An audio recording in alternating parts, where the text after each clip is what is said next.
Bienvenidos. La sesión de hoy se titula Los mártires del siglo XX en España, una visión general. A modo de introducción, pienso que es importante comprender la importancia del martirio de la veneración a los mártires, del martirio dentro de la religión católica.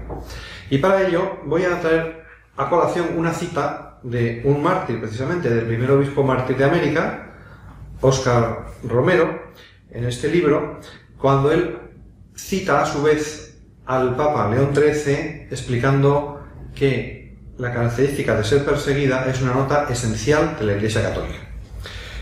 Esta cita la hace Romero en la fiesta del Espíritu Santo de 1977 y dice: la persecución es algo necesario en la Iglesia. ¿Saben por qué? Porque la verdad siempre es perseguida. Jesucristo lo dijo: si a mí me persiguieron, también os perseguirán a vosotros.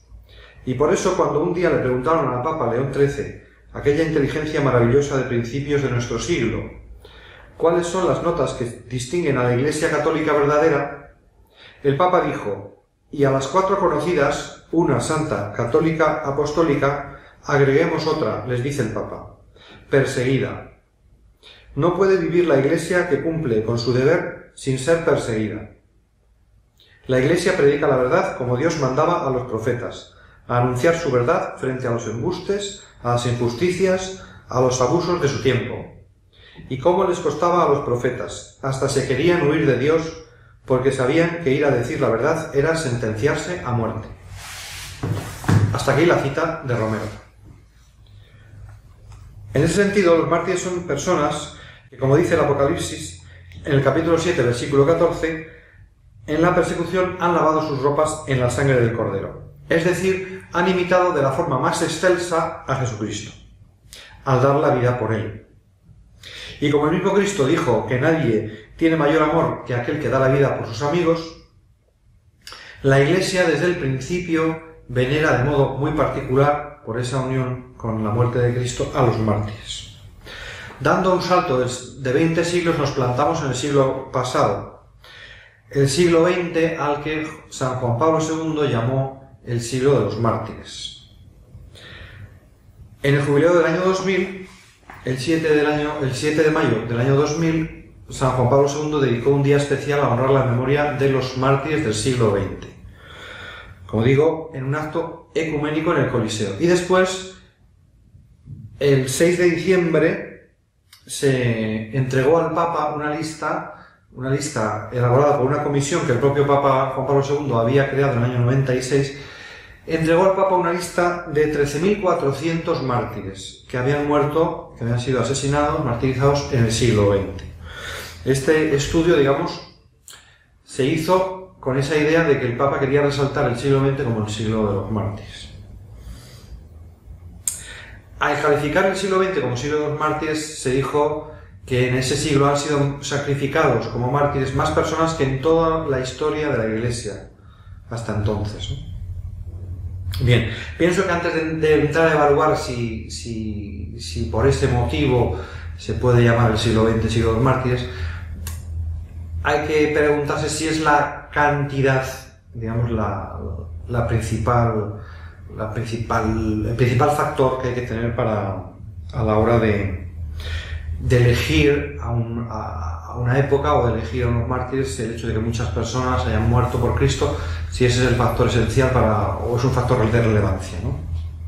Para ser mártires se requieren 2 condiciones, como seguramente es sabido. La primera es el hecho de dar la vida por Cristo, de aceptar la muerte, y el segundo hecho fundamental es que esa muerte se produzca por odio a la religión, por odio a la fe, que se llama odium fidei. El primer punto es el que a una persona, el aceptar la muerte, la que le convierte en santo, la que nos abre las puertas del cielo, no solamente a los mártires. Cualquier persona, por el hecho de aceptar la muerte con resignación cristiana, va al cielo. Es decir, la Iglesia da una indulgencia plenaria en el momento de la muerte a todas las personas que acepten la muerte, sea por la causa que sea, por accidente, por enfermedad o porque le maten, ¿no? Por lo tanto, en ese sentido, la muerte nos abre a todos las puertas del cielo. Pero a los mártires de una manera especial porque se asemejan a la muerte de Cristo, que fue asesinado, que fue muerto por odio a la fe. Entonces, esa aceptación de la muerte de los mártires es motivo de una veneración particular, como he dicho al principio. ¿En qué consiste ese odio a la fe? Podemos decir, bueno, ¿cómo demuestras que tienes que demostrar que a esa persona le han matado y los que le mataban odiaban la fe? Bien, pues no es algo que para probar se requiera un conocimiento detallado de la fe, de esa fe que se odia, porque a veces hay gente que piensa, no, pero si es que estas personas que le mataron no conocían la fe cristiana, ¿no? Es decir, no se requiere que haya sido asesinado porque se odia a la Santísima Trinidad o porque se odia el dogma de la Inmaculada Concepción. No es que sea personas que atacan a la Iglesia porque odian la fe en el sentido de que son herejes, que quieren contradecir la fe. No se requiere un especial matiz de que se esté odiando la fe en todos y cada uno de sus puntos. Simplemente se odia la fe, pero de una forma general. Por ejemplo, para que lo comprendamos muy bien, todos estamos de acuerdo, sabemos que ha habido persecuciones a los cristianos en la época romana y que se mató a muchísimos cristianos, pero los soldados romanos no tenían ni idea de qué consistía esa fe que perseguían. Y no por ello dejan de odiar la fe. Es decir, sabemos que lo importante es que el mártir muere porque no quiere renegar de su fe, porque le están obligando, en este caso, a adorar al emperador romano como un dios, y él sabe que no se debe adorar a una persona como si fuera Dios. Bueno, el que le mata en sí mismo no tiene que tener conocimiento de la fe, ¿vale? Lo digo porque a veces se dice eso, que se objeta como si parece que el perseguidor tuviera que tener un conocimiento de la fe muy detallado. Bien. Por motivos pastorales, sin embargo, no se beatifica o no se venera normalmente como mártir a todas las personas que han muerto en una persecución religiosa. Es decir, la Iglesia somete esos martirios, esos ejemplos, a una criba. Por eso, en este caso del libro que yo he publicado, que se llama Holocausto Católico, ¿por qué hablo yo de un holocausto católico? En este caso, el caso de los mártires de la Guerra Civil Española, yo me refiero y denomino esta persecución como holocausto. ¿Por qué? Pues primero por tres motivos, diría que por tres motivos. El primero es la misma palabra holocausto, que en griego significa todo quemado, ¿no? Holos es todo, caustos quemar. Todo quemado es una expresión que aparece con mucha frecuencia entre las personas a las que se pregunta o se pide informe sobre lo que sucedió en su pueblo, en su parroquia, durante la Guerra Civil, y ellos, una expresión que usan muy frecuentemente es que aquí lo quemaron todo. Lo quemaron todo. Por lo tanto, podemos hablar de un holocausto en sentido genérico, de que todo lo que estaba relacionado con la religión se quemó. Fue quemado en la persecución y en la revolución. Por lo tanto, eso es un sentido, digamos, muy literal. Un segundo sentido, más religioso, el sentido que los propios mártires utilizan para definir su muerte. Muchos de ellos dicen, yo me ofrezco en holocausto. Entonces ya es un sentido religioso que se refiere al sentido de los sacrificios que existían en la antigua alianza. En el templo había un tipo de sacrificio especial que se llamaba holocausto, que no es un sacrificio ordinario, porque el sacrificio ordinario servía también para la víctima, era utilizada. La víctima tenía un sentido sacrificial, porque se sacrificaba para pedir perdón a Dios, por ejemplo, expiación, etc. Pero luego tenía también una utilidad, y es que las víctimas servían de alimento a los sacerdotes del templo. En cambio, el holocausto es un tipo de sacrificio que se ofrece y que es solo para Dios. Y como muestra de que esa víctima solo es para Dios, la víctima que se ha elegido solo es para Dios, esa víctima se quema.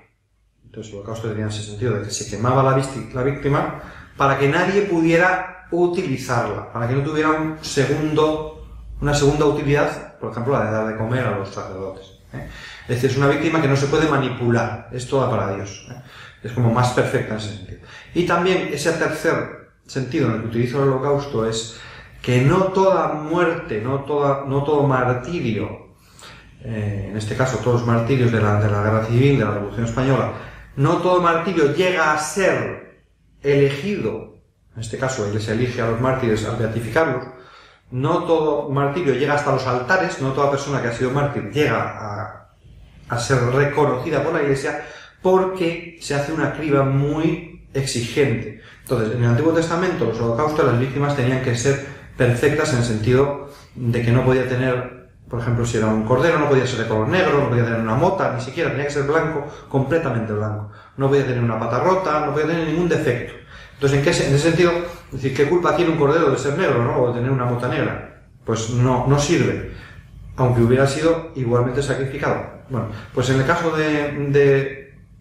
como digo, de la persecución religiosa en España, pero por motivos pastorales, es decir, nadie le quita el mérito del martirio a nadie, hay muchos mártires que nunca llegarán a ser beatificados porque para la Iglesia hay determinados condicionamientos pastorales. En concreto, ¿cuáles son los condicionamientos pastorales? Los que se derivan de que esta persona ha muerto en unas circunstancias de guerra civil. Entonces, todo aquello que puede ser un inconveniente, un obstáculo para que a esa persona se le reconozca su bondad, su martirio, su mérito, o pueda ser un obstáculo en la convivencia para que la Iglesia se acerque a otras personas, predique, tal. Bien, en definitiva, esto ha llevado a que muy pocos mártires, de esos miles y decenas de miles que fueron asesinados durante la Guerra Civil, durante la Revolución Española, por motivos religiosos, solamente se ha beatificado a aquellos que, por así decirlo, no tienen ni una mota de polvo, no se puede decir de ellos que tienen ninguna implicación con la guerra. No sé si se me entiende o hay que explicarlo más. Es decir, esto significa que se ha beatificado primordialmente a religiosos, sacerdotes y muy pocos laicos.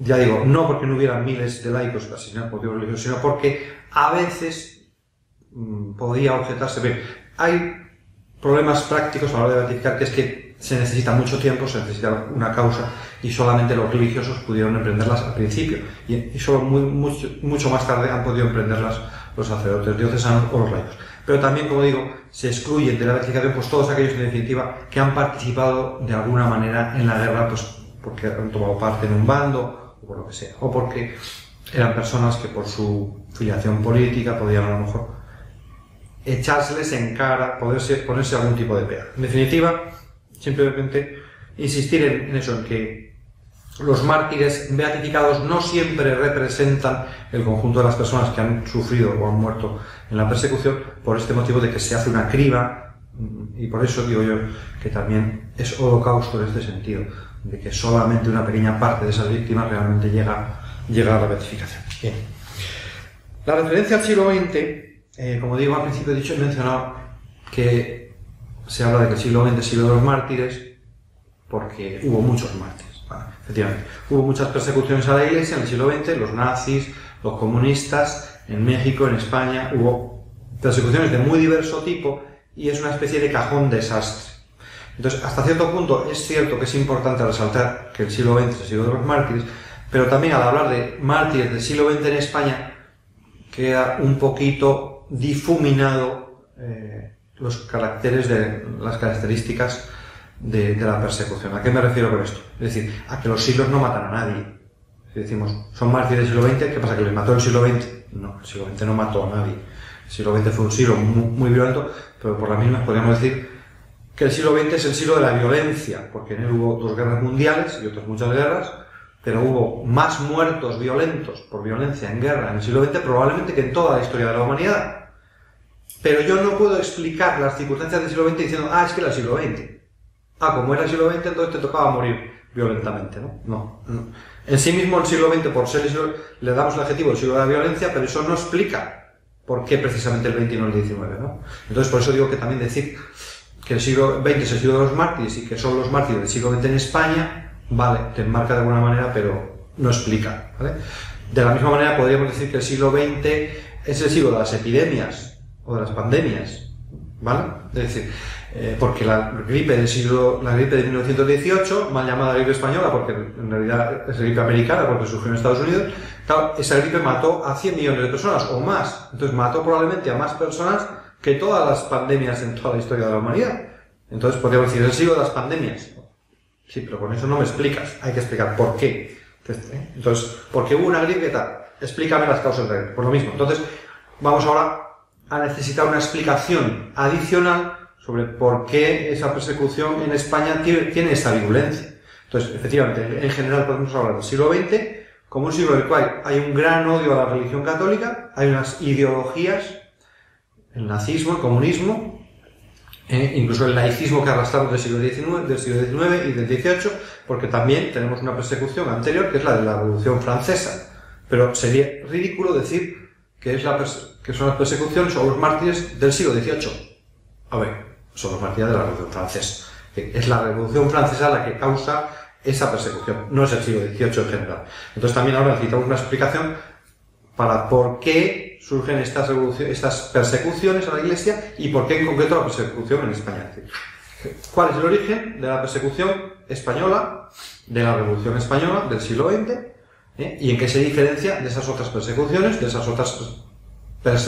siglo XX en otros países, de esas otras ideologías? ¿Cuál es la particularidad y también por qué podremos decir que la persecución del siglo XX en España es la más violenta que ha existido nunca? Incluso dentro de ese siglo XX, que decimos el siglo XX, siglo de los mártires, decimos, es que hay ideologías que, bueno, ¿por qué esa especial virulencia de la persecución en España? Ese será otro punto que requiere una explicación particular, precisamente por eso, porque se diferencia del genérico, de esa genérica denominación de mártires del siglo XX. ¿Por qué los mártires del siglo XX en España son tantos y por qué se producen en un periodo de tiempo tan concentrado y tan pequeño? Muchas gracias.